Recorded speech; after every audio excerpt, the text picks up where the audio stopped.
Hello, everyone. Oh, there we go. Hey, everybody. Welcome to our show. Hi, I'm Mike Elson, founder of voicelessons.com. With me, I have Dr. Matthew Edwards again this week. Welcome, Matt. Thanks. Excited to be here. Okay, awesome. Sorry, we had a little technical hiccup there. And so here we are. We're taking off for today's show. Let me make sure we click the right button there again. Okay, great. So we're going to jump into our first question here. And this one comes in. We'll let some more people come in. But we get these kinds of questions all the time.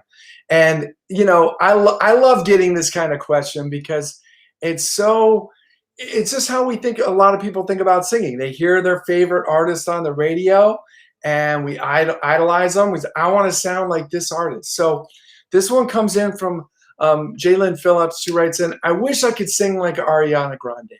So what do you have for Jalen, Matt? Yeah, cool. So here's the thing. I'm going to talk about it in two parts. One, first about being yourself, and then the second about what to do if you want to emulate somebody like that. So when this question comes in, I'm going to approach it not specifically only to you, Jalen, but to just the broad audience, is that your voice is uniquely your own, right? There's been some researchers done where we can take what's the equivalent of a fingerprint, but they call it a voice print. We did a voice print of you singing a vowel on a pitch and then compare that to other people. And I was at a medical conference where they were going through and they were taking Elvis impersonators and comparing them to Elvis. And they talked about other research that had been done with similar comparisons. And the research shows across the board, you can't absolutely replicate the original voice, right? There's too many just variations in our body that make it impossible to sound exactly like somebody. You can get real close, right? So that maybe the average ear would be like, oh, that person sounds just like Ariana. But if we throw you into one of those voice print software programs, we're going to discover that you're not an exact replica. So you're going to have limits. And so I was just working actually with a client today who's getting ready to audition for a Broadway musical where one of the leading characters is apparently modeled off of like the Ariana Grande style and sound. And so when we were working, going through the song, the thing that became really apparent is this student's voice is twice as loud as Ariana's voice is. And it's just in general a heavier instrument. It's just got more weight to it, more power to it.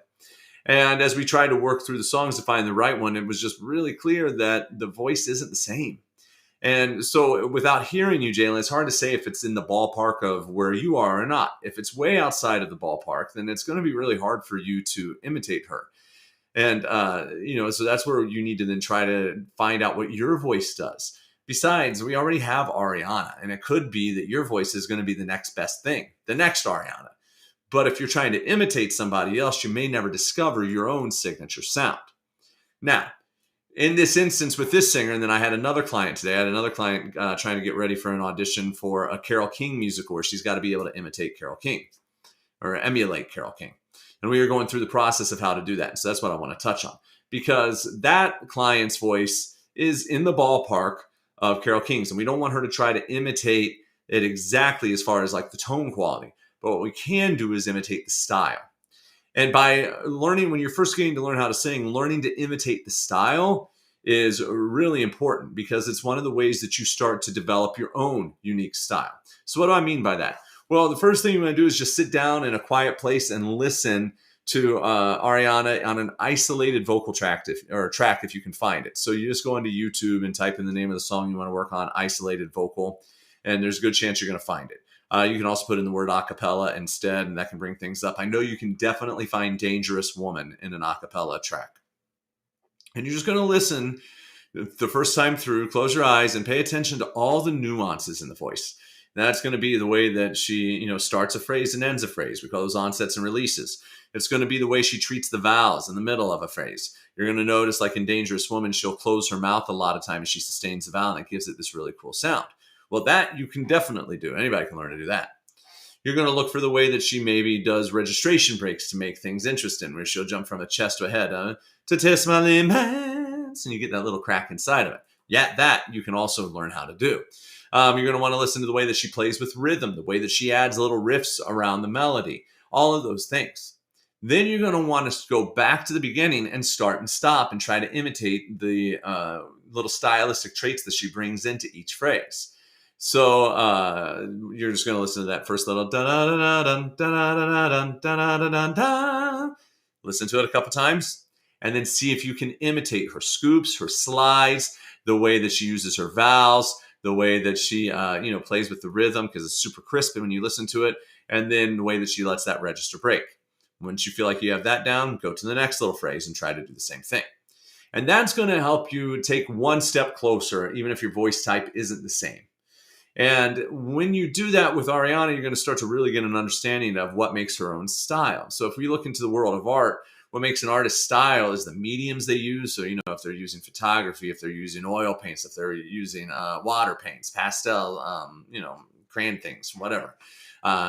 Charcoals, there's all kinds of different things that they use. And when they switch in between those, it adds different textures into the mix. And so the textures of an oil painting make it different than the exact same scene painted with watercolors, because watercolors don't have texture the way that oil paint does, right? And so neither one's better than the other. They're just different. And so when we're talking about style in a voice, we're really talking about how the singer plays with the textures inside, with its more buzzy, chesty, or more breath and lighting, right? Whether or not they're always scooping into things or they're always starting things clean. If they're always kind of like a little bit behind the beat or always pushing ahead, or they're doing some variation of it. All those stylistic qualities you want to learn not only from someone like Ariana, but from all the other artists you admire as well. So what I would do is start off with the one that you love, then start going to some other artists that you like and do the same process. And eventually what's going to happen is you're going to start to realize that you really like to do one thing kind of like one artist, but another thing like another artist, and another thing like another artist over here. And that's the secret to discovering your own style. Because honestly, that's what all the artists that you like did. At one point, Ariana was singing along with recordings. Those were her influences. And as she sang along, she may not have consciously known this process that I'm telling you about, but it was happening.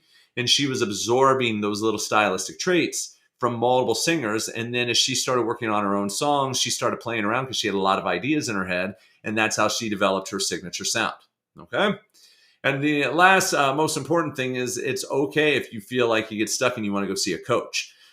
In LA and big recording studio cities, they actually have people called vocal producers. And the vocal producers come in and help the artists learn how to do the sounds that they're trying to do and help them stylize their song right there in the recording studio with them. Then the artist lays down the track and then they learn what that sounded like on the recording and they replicate it in live performance. But not all your favorite artists are, coming up with their own interpretations. A lot are using these vocal producers. Now, if you feel like you want to learn a little bit more about this and this is interesting to you to think about this in this different ways, I will tell you, I do have a course actually available on this. It's singing-with-style.com. And if you go on over there to the website, we're just getting ready to launch it officially here, but we're going to have a special offer for it. You can go over and check it out and learn more about it. Sign up to get a notification when it's fully live.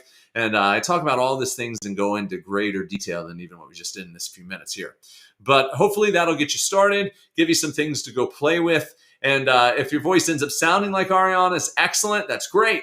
But if it doesn't, remember that your body might be different enough that it's going to be a little difficult, but you can at least absorb some of her stylistic traits, and that should help take your singing to the next level.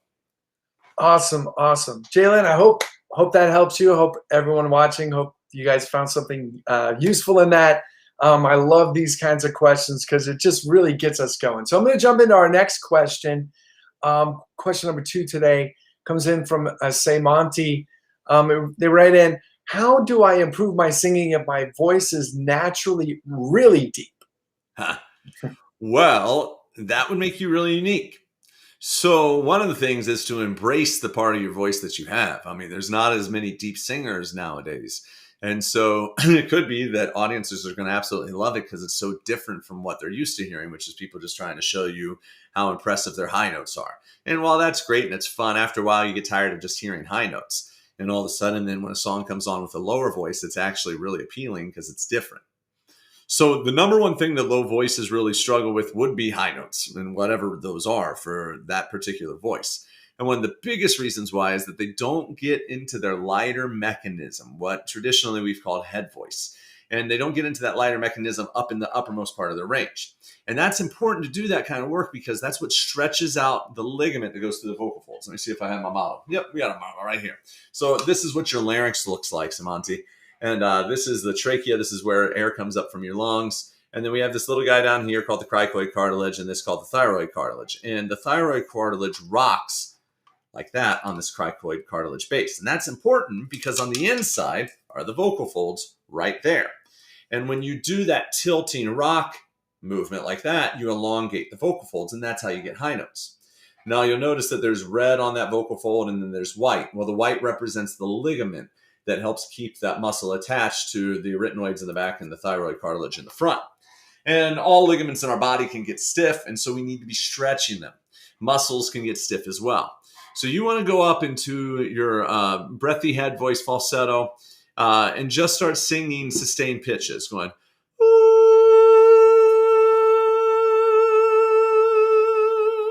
just going to hold it as long as you can because that's elongating all those muscle fibers. It's elongating that ligament, and it's teaching your body how to really stretch that vocal fold.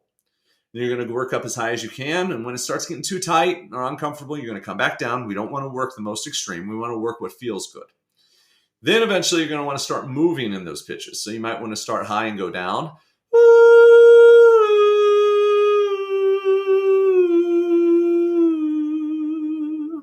Or you could work up. Working from both directions is really going to, get that muscle coordinated as well. The muscle that I'm talking about in that instance is this cricothyroid muscle, the one that's responsible for making that tilt happen. So that's going to start getting you an ability that probably doesn't exist if your voice is really, really deep. And then as you do that work, you should start to notice that when you're in more of a speech-like quality, it's going to be easier to go into the upper part of your range. Now, another thing that oftentimes happens with deep voices is they get so used to having all that depth of sound that they start to do everything there. And so they assume that all of their voice has to have that kind of depth, and they're going, real dark. But even a deep voice can brighten it up a little bit and get a more clear sound. So you want to make sure you're doing that as well. Because if you're only focusing on that kind of depressed, dark sound, that's definitely going to limit your options. So start trying to figure out how to sing brighter vowels. And then figure out what your darkest vowel is, your brightest vowel is, and figure out how to make variations in the middle. So I think, to get you started, that's where I would go. Making sure we're stretching out that vocal fold, exercising the muscle that's going to give you high notes, and making sure you can sing both warm and bright vowels, which is going to open up a wider variety of options for you to use in the songs that you like to sing.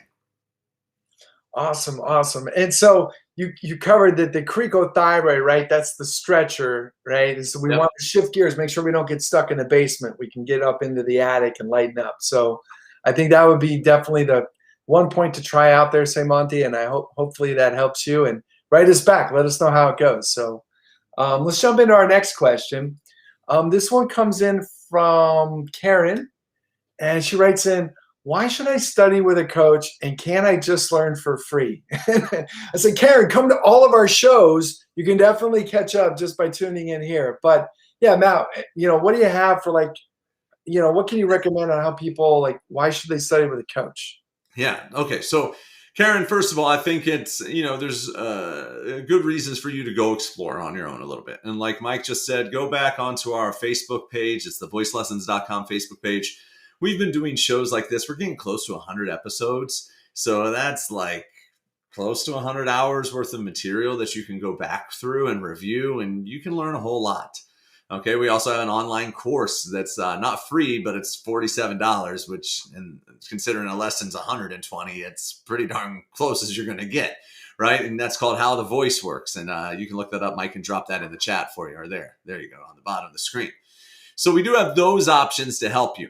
And what you might find is as you go through the different exercises I've talked about on this show, or the different things that we talk about in the course, you're going to learn things for sure on your own without having to study with a coach.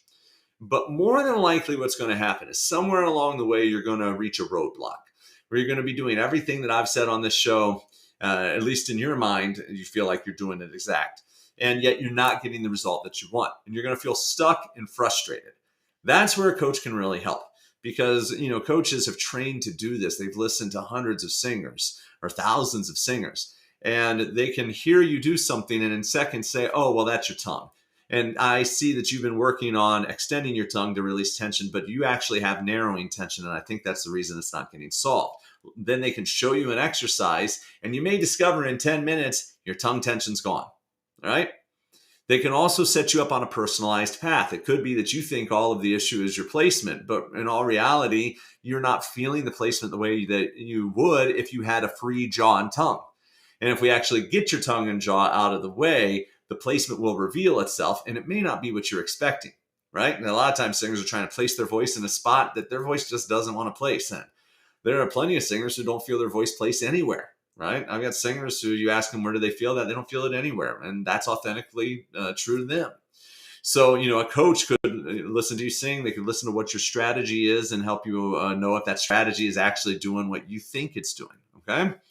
And they can also then help guide you to other resources to help you accomplish whatever it is that you're trying to accomplish. It might be that technically you've learned a lot from watching these shows or watching other shows, watching things on YouTube. And technically you're actually making a lot of good sounds. But the reason the recordings don't sound the way that you want them to is because you're actually not singing with style.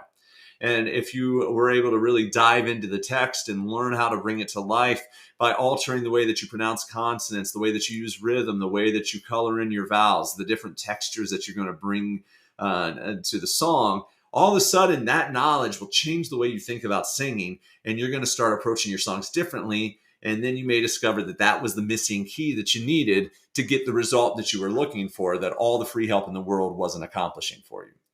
So, definitely, yes, you can explore on your own. But what I would say is if you start hitting one of these roadblocks, the coach is going to have the tools to help you overcome the struggles in a much shorter amount of time than if you tried to navigate it on your own.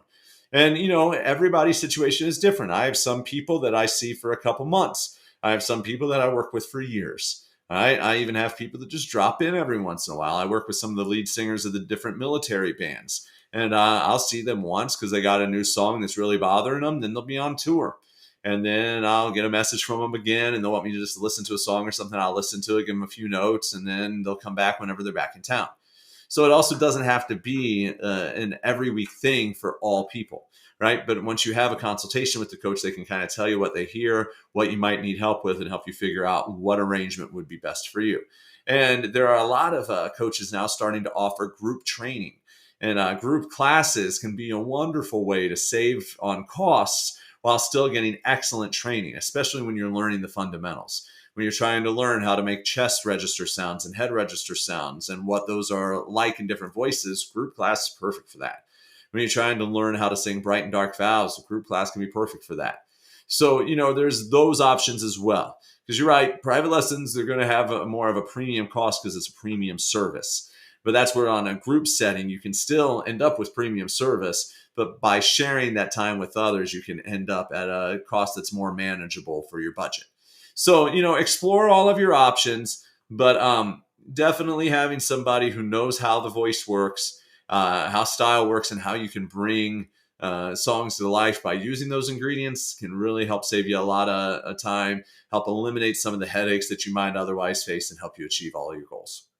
Yeah, absolutely. And I would just add the one other thing is, really ultimately what you're getting with the coach is their ears, like that outside, you can't hear yourself other than on a recording, right? So you could definitely tape yourself and listen to it. But getting that real-time feedback from a coach that can then make us, the small little adjustments as you go, it's critical. Fast track that development. So yeah, hopefully that gives you a couple things to think about. And please go check our archives right there on the Facebook page. So I'm going to jump into the next question. This one, similar on the same thing. We tried to group things together on this show. So this one comes in from Travis. How can I find the best coach for my voice? Good. So it can be tricky when you're on your own. And so one of the things that we have now depends too, if you're trying to look for somebody local that you can see in person, that's starting to open up a little bit more now that we have vaccines. People are feeling safer to go back in person. Or if you're looking for someone online, both can get great results. It's kind of a personal preference thing. The great thing with being online, though, is that you've got a greater opportunity to find that coach. Like in my town that I'm in, there's maybe like 5 voice teachers with openings, if that. And so if you can't get in with one of them, you got a problem. And if none of those 5 have experience in the genre that you want to sing, you're definitely going to, struggle. That's actually one of the most important things to start, is to find somebody who specializes in whatever genre it is that you want to work on. That's because every genre has different needs, different demands, right? What a musical theater performer needs is very, very different than what a singer-songwriter needs. So if you're a singer-songwriter and you go to a musical theater performer, that musical theater teacher, as hard as they try to help you, they may just have a knowledge gap where they're not going to know the right things to say to you or the right things to, do with your voice to help you get to where you want. So I would try to look, when you're looking for a vocal coach, voice teacher, look for people who have that specialization. Now, you're lucky because you can jump on to things like TikTok, Instagram, Snapchat, or YouTube, and you can find teachers giving you input, kind of like we do here on the show every week. And if you feel like you really vibe with that person's style, then I would start exploring them a little bit more. My preference is to look for somebody who has some terminology either based as functional training or evidence-based training. And why that matters is the tradition has been that teachers taught the way that they learned how to sing, right? I was taught by teachers who taught me the way that they learned how. And because of that time, when I was first learning how to sing, that was kind of the only option. There were books for sure, but we didn't have the internet, and we didn't have all the research that we have available now. You see, now we have conferences where we can go and we can learn all the new scientific research that's being done on the singing voice and how that impacts our approach in the clinic if you're a speech language pathologist, or in the studio if you're a voice teacher. And that information makes a world of difference. And so you want to look for somebody who's staying up to date on all that information. Again, those terms like functional voice training, evidence-based voice training, because then they're more likely to be able to get right to the root of what is bothering you, right? Like Mike had just said a few minutes ago, is like the ears are really what you're paying for. And so you want a person who can listen to you and go, oh, that kind of vibrato, that sounds like weak arytenoids. You have acid reflux? You might want to get that checked. Let's do some exercises, though, too, to feel like we can't maybe strengthen that closure in the back of your folds. And then zone in exactly on that. Because the traditional approach would be, if somebody hears a fast vibrato and vibrato, they'd say, well, your vibrato is too fast, you need to support it more. And that's actually not the issue. More breath support's not going to fix that. That is a muscular issue, and you got to figure out if there's reflux that's getting in the way, some other injury that's getting in the way, or if it just needs to be strengthened and coordinated, or if there's tension somewhere in the vocal tract that's making that happen. Right. All the placement in the world is not going to fix it for 99.9% of people. So I would get online, look around for voice teacher, vocal coach with the genre that you want to sing as your search terms. Then go through the bios of people that come up and see if they either have a degree in what's called voice pedagogy. That's what my degree is in. My doctorate degree is in. And that's where I spent 4.5 years just studying all of this, going into a cadaver lab, working with bodies, working with scientific measurement instruments, going to medical conferences, taking classes with speech language pathologists, really learning everything I could to help singers. So you want to look for either that voice pedagogy degree, a specialization certificate. There's lots of methods available that are functional based, or somebody who just calls themselves an evidence-based teacher because they've been combining all these different resources together, which we can now do thanks to the internet. You couldn't do that 20 years ago. So you want to look around and see if you can find that combination of things. And I think that's probably going to give you your best results. Awesome. Awesome. Travis, I hope that helps you. And for anyone else out there, looking for a great coach, you can sign up on our app. We have a matching service. So, I won't pitch you guys, but if you are looking for a coach, you can just sign up. There's a way to get matched. You can get, 3 matches, or, they'll keep matching. The team will keep matching you with different coaches. And yeah, guarantee you can find, if you're looking, we can help you get a coach. So this is similar, but this one I threw in there. This comes in from Susie. She writes in, my friend says it's best to study with a classical teacher, but I don't want to sound operatic. What teacher type do you, and it cut off. So it said, what do you recommend? Okay. So great. So let me just clarify a couple things here before I answer this, because it's going to be a very blunt, honest answer. All of my degrees are in classical singing, okay? I went to the Cleveland Institute of Music, which is one of the top conservatories in the entire world, for my undergraduate degree. I have a master's degree in voice performance, which is opera, and my doctorate degree in voice pedagogy is classical voice pedagogy, okay? I was working as an opera singer before I took my current university job, and I've got lots of experience in that world. It is 100% not applicable to all styles of singing, all right? There's research that backs that up. There are papers, there are books. There's all kind of information that we know for a fact that the things that are used in classical singing and operatic singing are not applicable to country music. There's a study that came out of Vanderbilt where they went through and they looked at country singers, people who had actually won Grammy Awards, and they said, what kind of breathing strategy do they use? It was not the operatic breathing strategy. It was a strategy similar to normal speaking. Okay? There's been studies done in New York City where they've looked at the resonance characteristics of working performers, people who are performing on Broadway, off Broadway, or on national tours. Without a doubt, when you run the statistics, the resonance strategies in the belt voice are not similar at all in any way, shape, or form to classical singing. We at my university where I teach now, I am the coordinator of musical theater voice for one of the top tier musical theater programs. And we work with casting directors and agents on campus all semester long in the spring. We've had about 15, 20 at least this semester. We have a famous Broadway music director on faculty that I work with on a regular basis. And we have one of the top casting directors in the country who casts big Broadway shows that you've all heard of before. And she's one of our resident coaches for this showcase as well. The number one thing all of them have asked for is no vibrato, which is the exact opposite of what classical training teaches you to do. The number two thing that they've asked for is to have every moment driven by the actor, letting your voice crack, letting your voice have fry in it, not worrying about trying to make your consonants crisp and strong, and just letting your actor drive the way. All of those things are the complete opposite of what you learn in classical training. If you go over into the singer-songwriter world, you look at an artist like Julia Michaels. Her voice has all kinds of yodel flips in it. She puts little cries into it. She fries into things. She does all these different stylistic traits that are absolutely not a part of classical training or classical singing. And so that, now we look at that and go, obviously there are differences across the board. It's well-researched. It's not really debatable. It's backed by fact, backed by statistics, backed by the industry. They're different.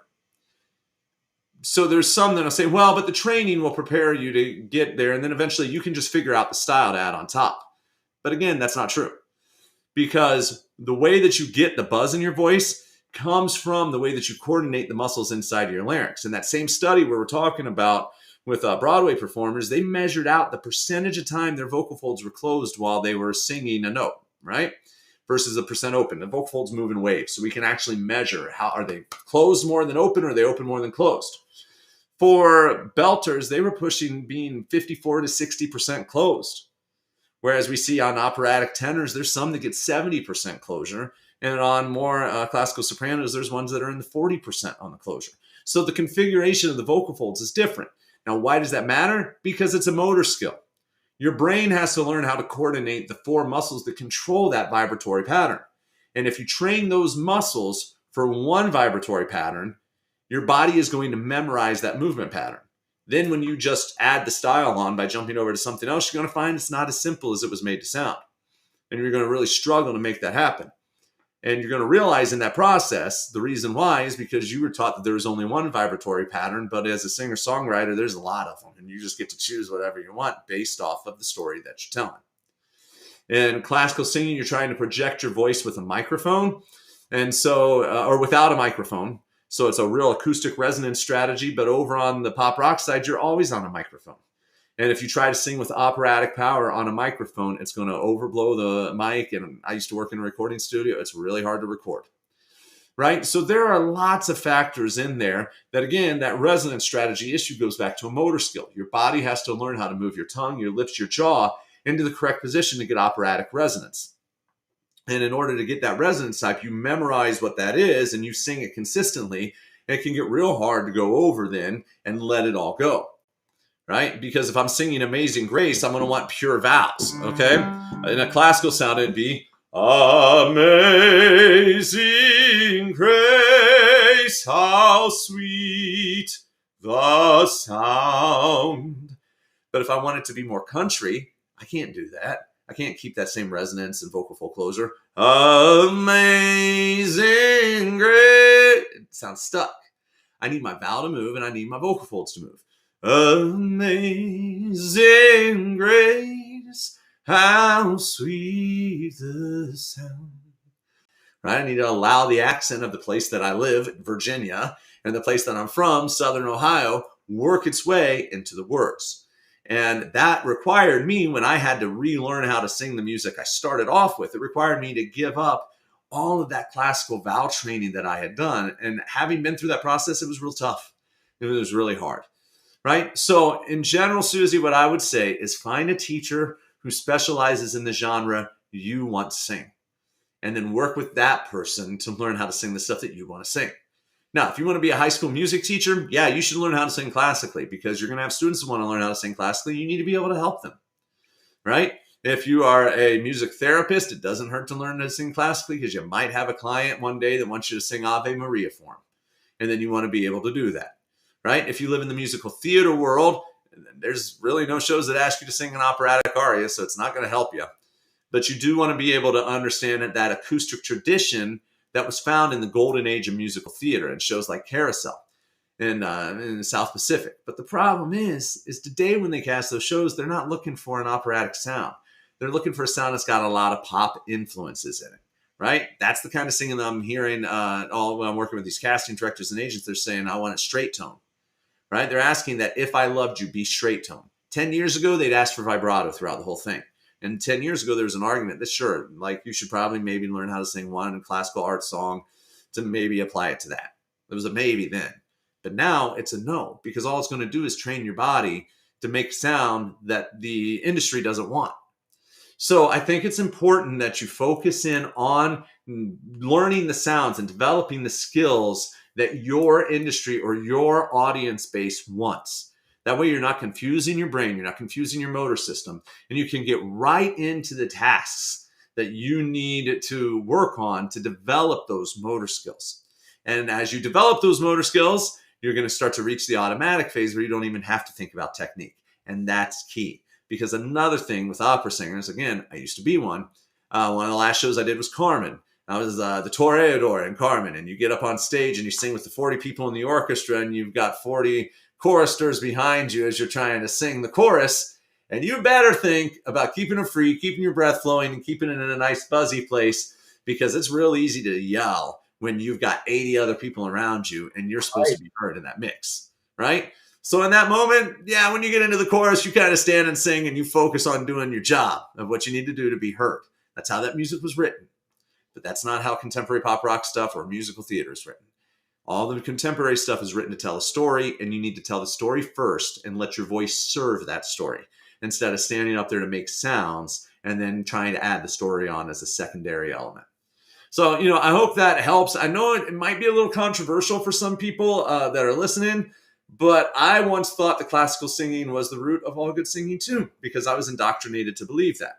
And my change happened the first time I stepped in to work with a Grammy award-winning producer to help a rock band, and I realized this is nothing like what I do. And I had to start learning a lot.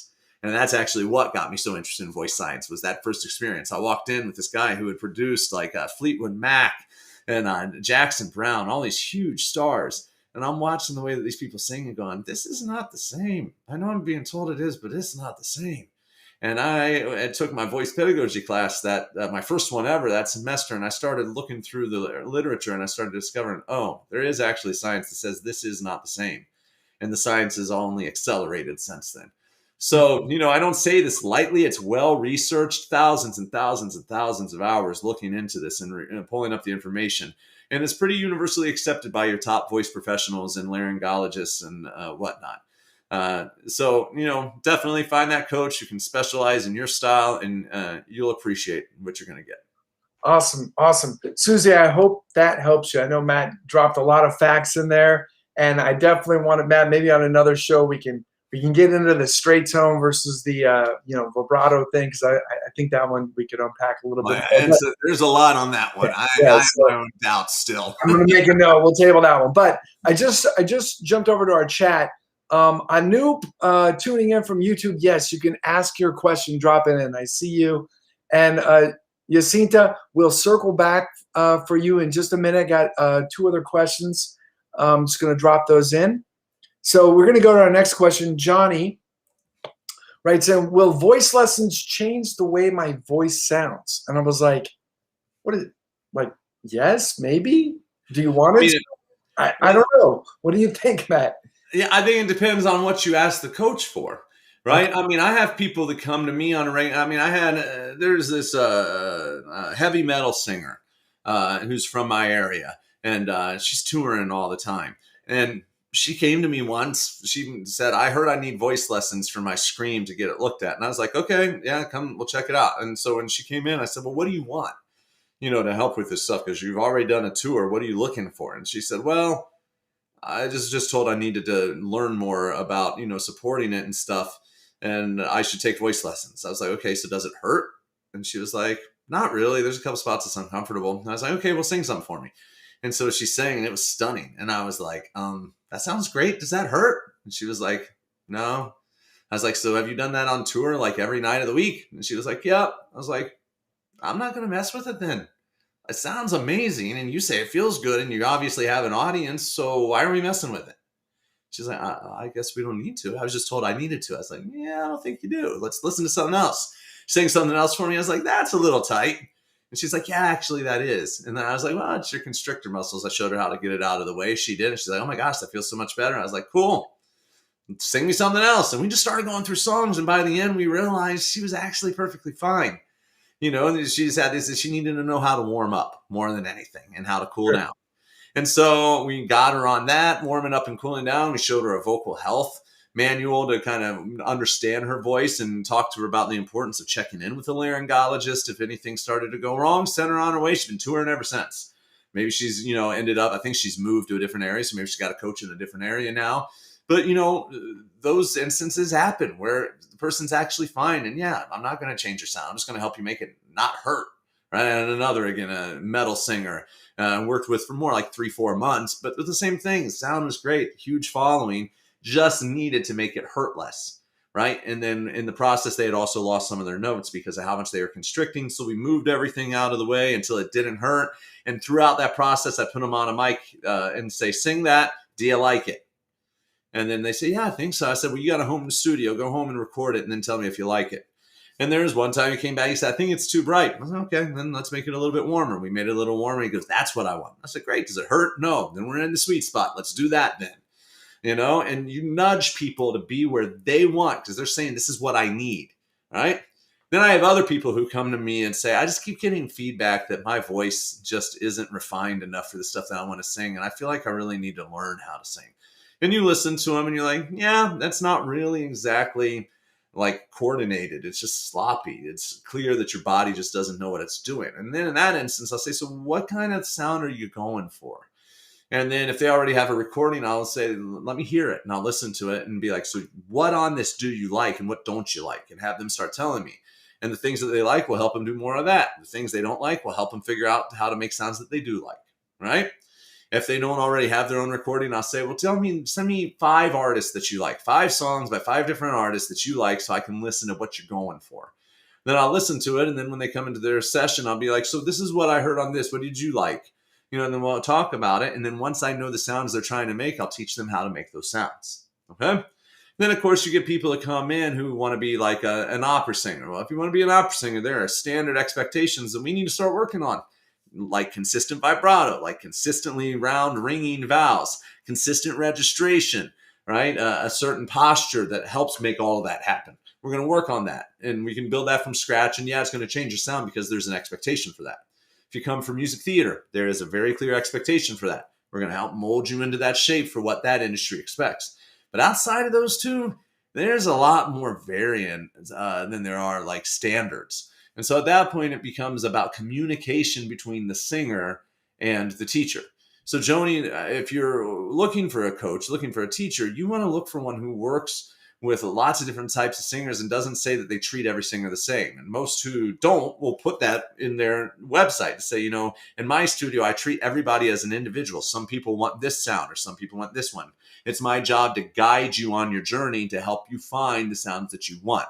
That's the kind of teacher you're looking for. Okay. You're looking for somebody who's going to be your guide to achieving what you want instead of somebody who's going to try to show you what they think you should be. Again, if you want to do classical, choir, maybe, or musical theater, and then you probably do want somebody with a good set of ears that's helped other people get to that place before, because that's a different beast. But outside of that, you want to help find somebody who's going to help you find you and help you find your own audience. Yeah, that's awesome. I like it when you explain it, find a guide, and a teacher can definitely do that for you. And sometimes I think there's singers, we've seen comments, they say that they're judging their own sound, right? So they think that they sound bad, or other people have told them to sound bad. Well, in that case, like you said, it's a coordination thing. Yeah. But when you've got someone who's got a good voice, they don't want to mess it up. So I don't want to take lessons on what this teacher might make me sound different. Yeah. So, for that, it's just about keeping it flexible and doing warm-ups, doing just exercise to maintain. So, Johnny, hopefully that answers your question. I was a little nebulous there, but I'm going to jump into our last one. Then we've got a couple questions in the chat, Matt. So this one comes in from Olivia, and she writes in, I'm shy, so I'm not into singing in public, but I love to sing. What can I do? Keep singing, right? Like, honestly, like if you're doing it for your own joy, your own, pleasure, then just keep doing it. I mean, the only place I sing for people is in my house right now. It's been over a long time. I have two kids. Because it's COVID, right? It's COVID. I also got kids, and I teach, and I love doing that more than I love singing. So right now, my wife and I are working on a bunch of stuff together right now. We have no idea for what, just because we want to. Sure. We spend time together at nighttime, just working on duets together, just because. And you know what? We're totally content with doing it just because. It's okay to do that, right? If you start reaching the point where you're like, well, maybe I do want to do something more with this, then what I would say is see if you can. That was what I was kind of thinking. She was shy. She didn't say it. Maybe I want to do something in public. How do I get that first, performance? Well, I would say start trying to find groups to just go out and sing in a group. Now, one of the best things I say, it's going to sound kind of bad, but it's actually can work really well, is if you're above the age of 21, go to a bar with a karaoke where the people are a couple sheets to the wind. Because they're not going to remember anything that you do. And so you can walk into that bar and you can sing in karaoke and just try it, to do it in front of people, knowing that they don't care, right? They're all nervous too. And that's why they're over there in the corner, on their second, third beer. Or drink. So that's a great low stress place to go, right? That's different than an open mic, which would kind of be the next step. Where the open mic has a lot of people want to get up and perform too, and they're nervous as well. So it's a little bit more of a welcoming environment. But all of those things are different than going and trying to do your own solo gig at a coffee shop where people are looking at you to be the musician who's going to be playing music and they want to hear it, right? So I think that it's looking for those low stakes moments. In some major cities, they have circle singing groups, which is where you get together and it's a vocal improv thing that you do. And it's all just about creating these compositions in the moment together as a group, and there's no judgment. Right? You bring something unique and it's wanted, it's valued. That's part of that culture. And so a circle singing group may be really good for you, Olivia, because then you can just get to meet other people who are in the same exploratory place that you are.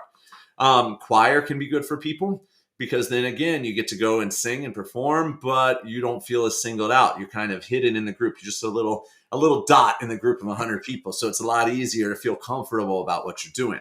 If you go to church, see if you can join a praise and worship team. I mean, that could be another way that you could do it, where you don't feel like you're the spotlight. The spotlight's on the praise and worship leader, not on the rest of the, team that's in the back singing the background vocals. So that's a great place to do that as well. It will get better with practice. All right. So I was very nervous. I mean, I don't know if there's a video of it or not, but I remember my first time in college getting up and singing a song in front of my classmates. My left leg shook uncontrollably and my neck was like tilted to the left. It was embarrassing. It was mortifying. Now I'd probably laugh a lot if I could watch the video. Okay. It was bad. But by the time I got over that and I kept going, I've performed in front of thousands of people before. And you just walk on. It's funny because to me, when there's a couple thousand people out there, it's like, well, there's a lot of you. One of you will like me, and you can just walk out there and do your thing and not worry about it because there's so many people. I actually find it more nerve-wracking to perform in a small group of people, right? So just get yourself out there. It will get better. And the main thing, Olivia, is to focus on the story that you want to tell. So many people, when they talk about being nervous, they love singing, but they're nervous to sing in public. It's because you're worrying about people judging your voice. Well, if you get up there and you only make sounds and you don't tell a story, yeah, people are more likely to judge your voice because that's all they got to go on. But if you pick a song that really means something to you and you really do the work to figure out how to bring that song to life by letting the words be endowed with the meaning that you think connects to your own personal experience, and then you put that out there into the world, the people watching are going to start to feel that connection that you have for that song. And their mindset shifts away from judging your vocal quality to being in a moment with you in that experience, right? It's like when you see somebody get up on stage and they sing like a heartbreaking love ballad, you start getting all these memories of your own life in your head. You're not sitting there judging that thing. You're getting those memories and they kind of creep up and you're like, oh yeah, I haven't thought about that in a long time. And then you're with the person, right? Because in all reality, what artists do is they help others, the audience, see life, see the world through a different lens, the lens of the artist, right? That's how, you can look at a starry night and the painting, and you can look at that and see the stars, and you get to see it through his eyes, right? And then you go over and then you listen to the song Stars, right? There's many versions of it. There's a song from Les Mis. There's Grace Potter doing Stars. You listen to those two and you get different takes on the way that those people see the stars and take them in, which are different than the painting, right? Artists help other people see life through a different set of lenses. And so if you can turn your focus onto that, then when you get up in front of people, you're not nervous about how you sing. You're focused on telling a story. And people will connect with that story or they won't. That's based off of their life experience. You can't control that. Once you realize that and realize, yeah, a third of the people in this room may not connect with me or my storytelling, that's okay. I'm not worried about the third that I don't connect with. I'm worried about the 2/3 that I do connect with. And if you focus your attention on the people that you do connect with, you'll start building your following. Because in all reality, in this country alone, if you just get 1% of people, if 1 out of every 100 people who hears your music likes you, and you eventually get heard by the entire population of this country, you'll have 3.5 million fans. Woohoo! Right? So, you don't even need 1%. You could probably get away with like 1/10%, right? Which means 1 out of every 1,000 people need to like you. So I think that's the other, just this false idea that everybody needs to like your singing. They don't. It's okay that people like different things. You just need to find your people, your 1%. And you're going to find them by telling stories that mean something to you. Because I can guarantee if the story means something to you, it's going to mean something to somebody else out there as well. Yeah, that's great advice. Olivia, I hope that helps you. And now we're going to jump on into our chat, Matt. So we've got this. I don't know how this is going to play. It's a long one. This one comes in from Jacinta. And, I have a cricopharyngeal throat spasm condition for 1.5 years. And she's looking for, some suggestions on exercises, anything that jumps to mind on this one for you. Well, you've stumped me. I haven't heard of this before. So actually, let me do a little bit of research and then I can jump back into the chat. Sure. And pop in an answer for you, Jacinta, because I'm not... I have an idea of what you're talking about just from, the terms on here, but I haven't heard of that. It almost sounds like a swallowing disorder that's, involved in there. And I haven't studied swallowing disorders because I don't deal with it much. And so let me look at that. That's interesting. The holding the tip of the teeth, the tip of the tongue between the front teeth, sounds to me like there's a tongue retraction thing involved, which is why, again, I'm thinking like maybe this is a swallow thing connected to a swallow disorder. So what I would say is if you found holding the tip of the tongue between the front teeth helpful, tongue twisters might be helpful for you as well.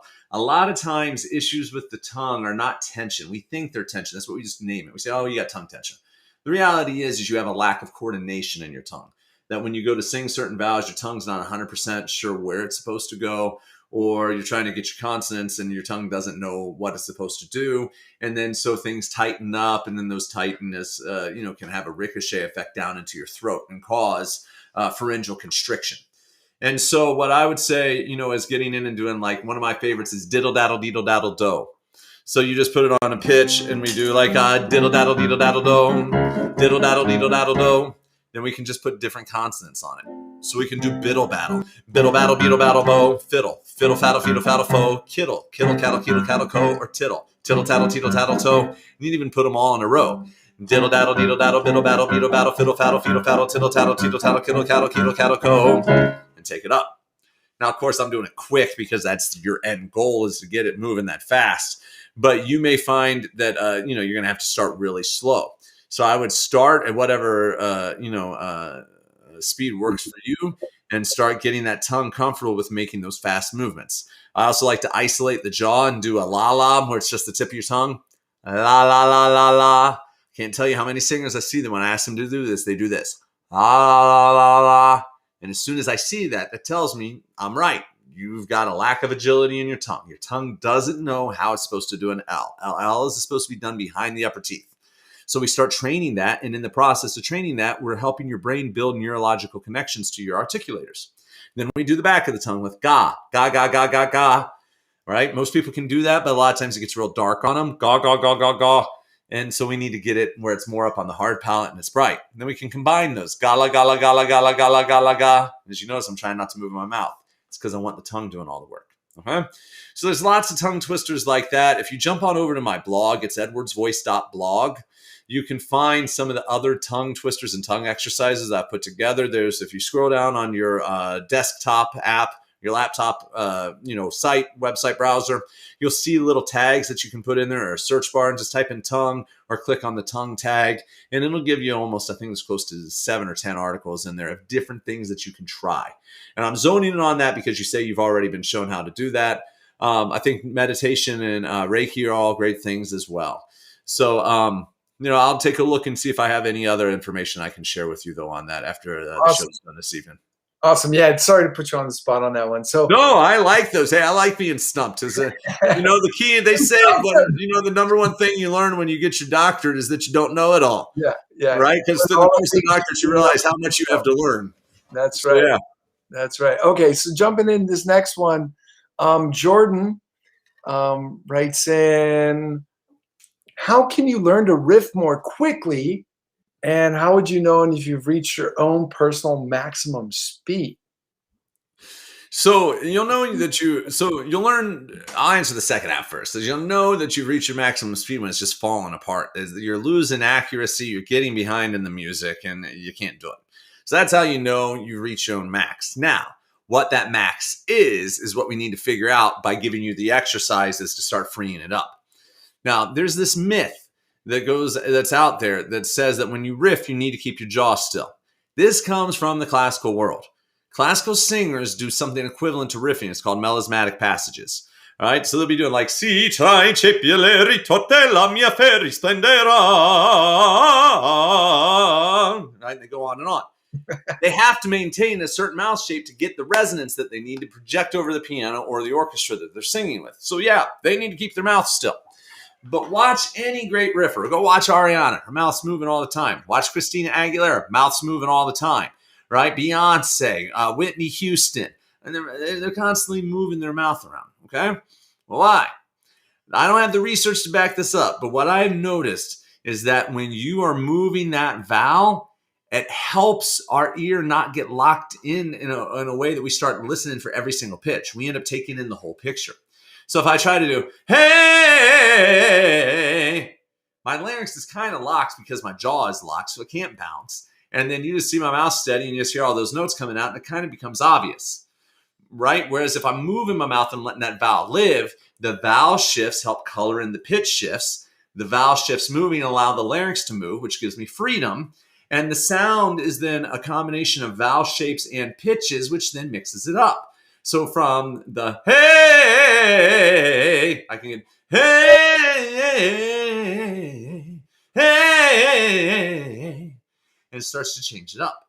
All right. And if you watch your really fast riffers like Ariana, she's doing that all the time. Tori Kelly, go watch her. She does it all the time. She's always moving that mouth. So you want to make sure your mouth is free enough to move. You want to make sure that your tongue isn't pulling in the back. Because if your tongue's going any of that quality inside of it, that's going to put a downward pressure on your larynx. Your larynx can't tilt as freely as it should be able to. And when that happens, it's going to inhibit your ability to sing these fast passages. So if you think you have tongue tension, trying to do what actually we were talking about a minute ago, which is singing with an extended tongue. Hey, I'm getting a little stuck on some notes because my tongue needs to be in my mouth, right? But if I had tongue tension, that would probably produce some freedom that wasn't there before. You might have jaw tension. If you have jaw tension, a lot of times this muscle, which is called the masseter muscle, is trying to clamp down when you sing, and it's actually blocking your jaw from being able to move. Well, your jaw has muscles underneath as well that are trying to open your jaw. And if those muscles are trying to open while this one's trying to close, we get in a fight where we have muscles pulling in different directions. And the problem is those muscles underneath connect to the hyoid bone, which is part of your larynx.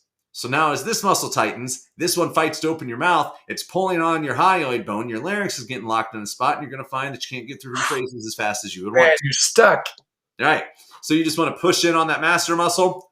Hey, make sure it's staying disengaged when you're doing all your riffs. Okay? Massaging that out. So hitch tongue, hitch jaw.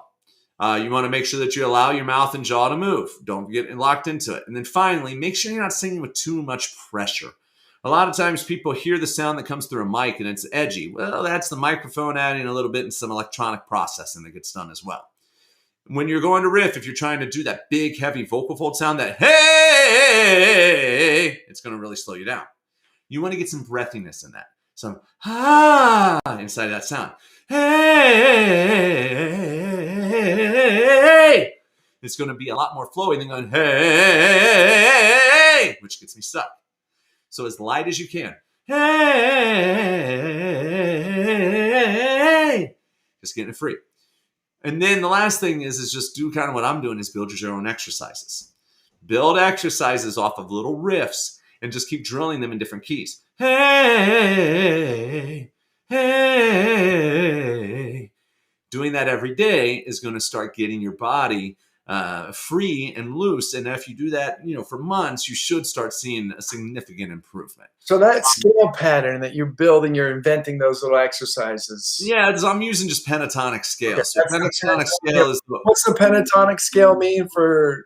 Yeah, it means you get rid of the fourth and the seventh. So it's 1, 2, 3, 5, 7, or one. Sorry, you're rid of the 4 and the 7. It's 1, 2, 3, 5, 6, 8. Right, and you can take any of those notes in any order that you want and play. That's just taking that pentatonic scale. Okay. Right. You can also play around at the blues scale. It comes from African roots and African cultures. They have these blue notes that get added into it. So a blues scale is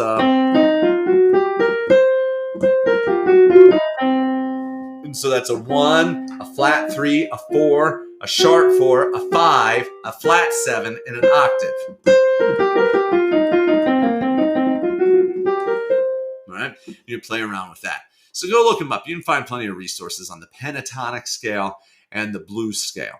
And so learn what those are. Get a keyboard app if you don't own a keyboard, or if you have a guitar, you can learn how to play all those scales on the guitar. And start learning how to sing along with that instrument as you're playing them. Then hit the chord and go along. And the only other thing I'd say, Jordan, one last thing is, like, if you're in a song and you're trying to riff, you're going to want to go through and sing the changes. So if I have a song that's got a 1, 4, 5, 1 pattern, I want to make sure I know what the landing pitches are. So the landing pitches are the chord tones. Da, da, da, da. And the next one. Da, da, da, da. Da, da, da, da. Da, da, da, da. So that way, as I'm then riffing over top of it, I know where to land. Oh, hey, oh, oh, oh,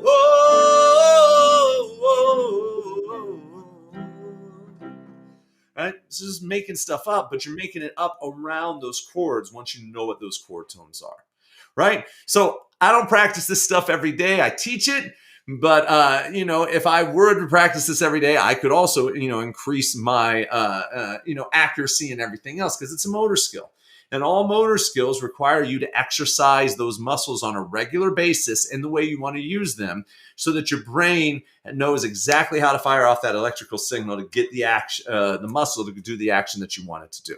So this is definitely an area where practice makes perfect if you grab onto some of those things that I was just showing. Absolutely. It looks like I got one question left.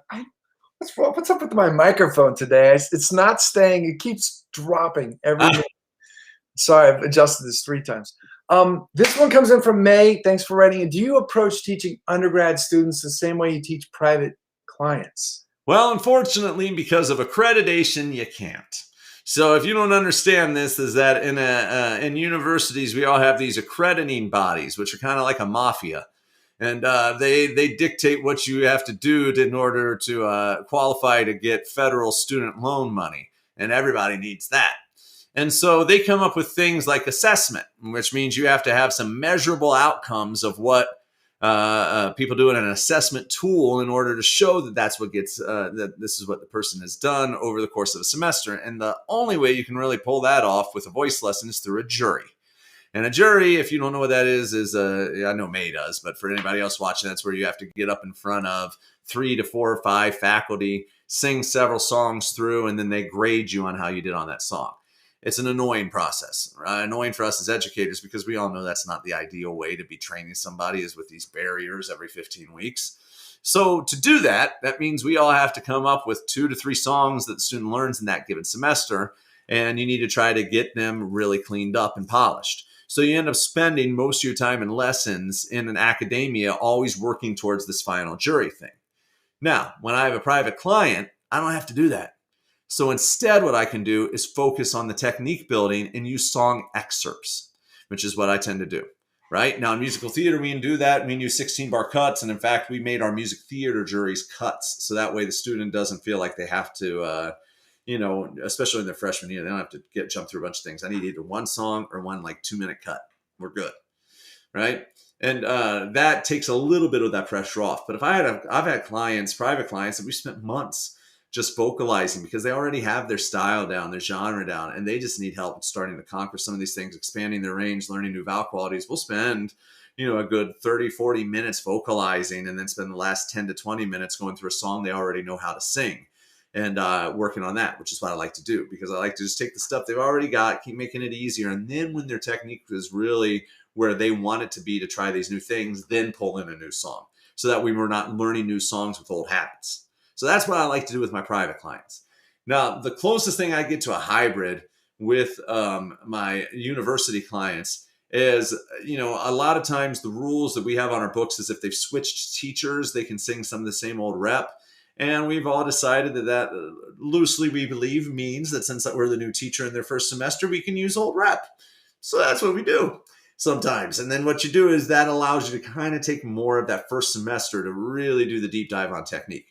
And so what I'm doing then is really trying to make sure they have both registers available to them, that they're learning how to mix. And we're going through of how, the vocal tract works, and just establishing these base ideas of like high larynx, low larynx, high palate, low palate, agile tongue, stable tongue, open mouth vowels, closed mouth vowels, and all the shades that are in between all of those things. But starting to get them to see their voice as an instrument that's capable of making a lot of sounds. And then as we start going into rep, we have a baseline knowledge from that first semester that we can apply. Now, when it comes to rep, we, in my program, it's musical theater. And so they do have a standard set of expectations. They need to have 12 songs in their audition book, all from different eras. And so right now what we've been doing is saying to get 2 before 1970 and 2 after 1970, and otherwise leaving it up to them and their teacher. And then they have the freedom there to say, well, I want to work on this song for technical reasons, and so we're going to do that. Or they can go, no, the technique's fine. I want to work on this song because it's perfect for me and I love the story. And then they can dive in and do that work as well. So, definitely in academia, we got to kind of, live by a different set of rules. And the only other thing I'll add, though, too, is on some of these academic degrees, like in music ed, music therapy, or, pedagogy, where somebody's going to go out and be a teacher. I think in all of those, we want to expose the students to as many genres of music as possible. That's different than when I have a songwriter come to me. If a songwriter comes to me and they got their own style, I don't need to expose them to every genre possible because they're not trying to do that. They're trying to do their thing. But a music therapist is going to go in to work with clients who are going to want all kinds of different music. And so you really do need to expose them to a little bit of everything. Music educators are the same way, voice teachers are the same thing.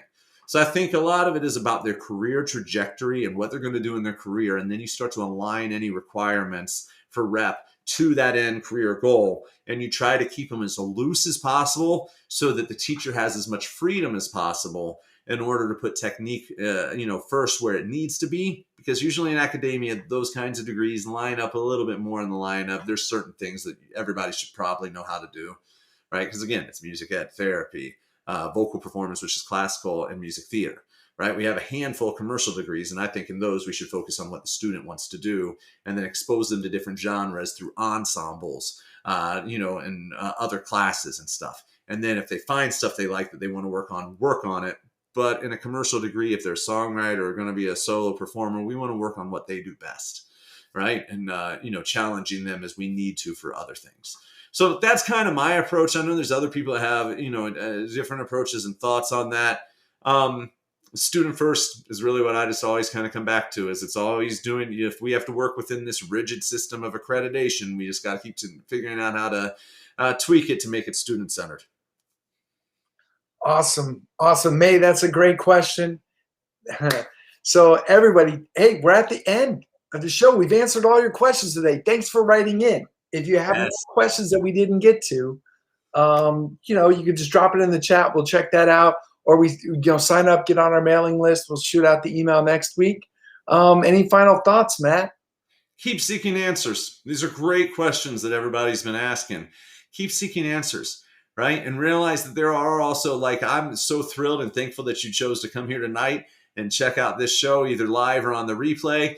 But do know that there's other people that have answers that I don't. And there's other people that are going to describe things in ways that I don't. And that might resonate more with you. Absolutely. And so, I think that that's something, again, like I mentioned earlier, once you get a doctorate, you realize all the things you don't know. The other thing you realize is there's a lot of people who know a lot of really good stuff who might be a better fit for the person that you're working with than you are. Right. And so, it's messenger. It's not necessarily just the information. It's just the way it gets explained or shared. And so, if you are looking for a coach, sign up. You can get matched. We'll help you find a coach. If you do want, I think the best way right now that we've got, someone mentioned free lessons. We don't have free lessons for you other than go back, watch our archives. Yeah. But you can also check out our course that Matt and I put together. This is the one that we launched just earlier this year, howthevoiceworks.com. You can go check that out. We've got a webinar. We go through what's included in that course, but it's basically a deep dive with Dr. Edwards, how the voice works.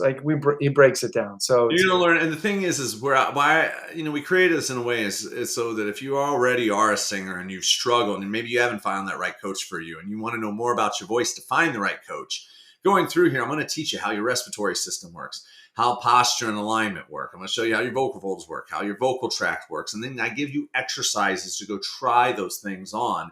And it's all about exploring sound. It's not about telling you this is the way you sing. It's about showing you this is the way your instrument works. And these are all the things that you can do with it. And from that point, you then get to be the driver and decide what you want to do. You get to pick up a song like Amazing Grace and say, well, I want it to be bright today. Cool. Then you got to spread your lips and get a bright vowel by using a lighter registration. Amazing Grace. You might decide, well, this is for, a more somber occasion. And so I need it to be more breathier. Well, through the course, you're going to learn that means you need to put a little bit more head register in it. And you're going to want to get your mouth a little bit more open to let that air out so you can sing Amazing Grace.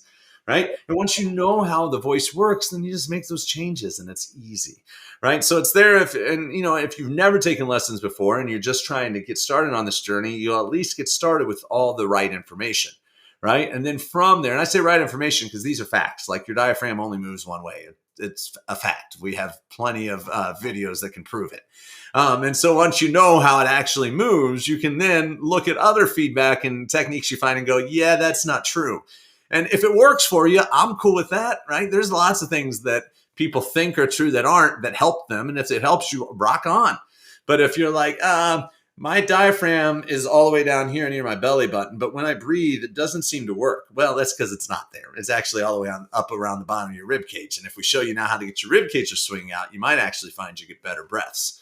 And so, it can also help in those situations as well, help improve your knowledge so you can get the most out of whatever training you've had in the past or whatever training you're about to go out and find for yourself.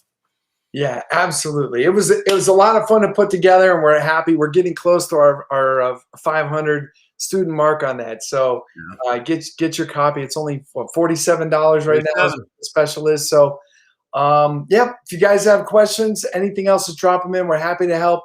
And have a great week. All right. Good night. Yeah, everybody.